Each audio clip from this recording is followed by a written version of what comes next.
Hello and welcome back to our Disney devotional. We're reading from this book and today we are on Dumbo. I had to ask it eventually, what's your favorite Disney movie? Hard question, right? There are so many good ones that it may be difficult to narrow it down to just one. I actually know my favorite that I'll share later when we get to it. If you're reading this with your family, take a second and go around the room having everyone say their favorite. See if there are any matches.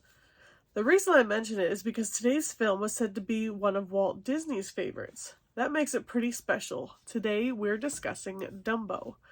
At 64 minutes, this 1941 classic is Disney's shortest movie.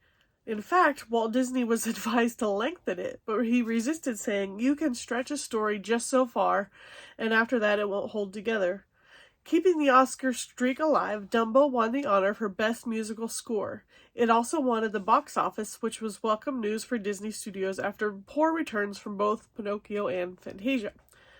Dumbo was made on a very tight budget of only $950,000, but it brought in over $1.6 million during its initial run. In fact, some say that this movie saved Disney from going under after its two flops during the war. This was the first Disney animated film based off of a novel and not a fairy tale. Dumbo the Flying Elephant started out as a short roll-a-book, which is where readers would turn a little wheel at the top to read the next panel. In the original book, Dumbo's sidekick was Red Robin.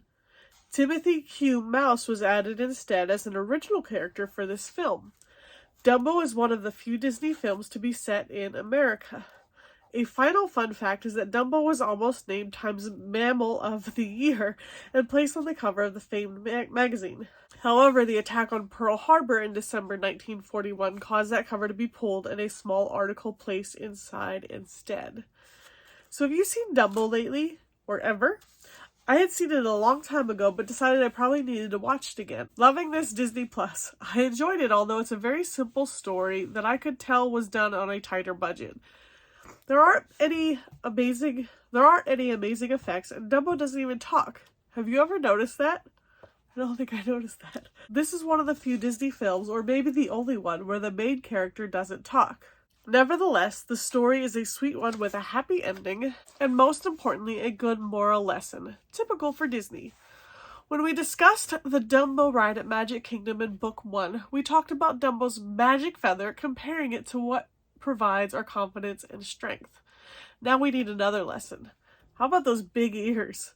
The main story of Dumbo involves the fact that he is born with a surprising feature. His official name is Jumbo Jr., but he's nicknamed Dumbo after his giant ears appear and he even trips over them.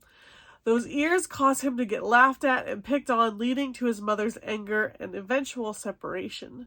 It's understandable that Dumbo sees his ears as a curse and loses all self-confidence because of them. It takes some pretty major convincing from Timothy Mouse at a pivotal moment for Dumbo to finally find his confidence using the ears to his advantage. They end up saving his life, making him a hero, and reuniting him with his mom. I think God gives us all big ears, and it's our job to figure out their use. Let me explain. Take some time to read 1 Corinthians 12 today. The first few verses talk about spiritual gifts. It makes it clear that there are many different gifts given to us by God, and each person has different strengths. Also read Romans 12, 6 through 8, which talks about the same. The second part of 1 Corinthians 12 instructs how each part of the body is important and no piece should be taken for granted. Also look at 1 Peter 4:10, which says, "As each has received a gift, use it to serve one another as good stewards of God's varied grace." God has given every single one of us different gifts, and the Bible makes it clear that we are to use those gifts to serve God and others. We may think that we don't have any gifts or may not see them that way. Dumbo sure didn't think his ears were a gift at first, but they ended up making his life much better and even saving it. Take some time to figure out what your big ears are, or what gifts you've been given. I promise they are there. Find your strengths, skills, and talents and use them to help others.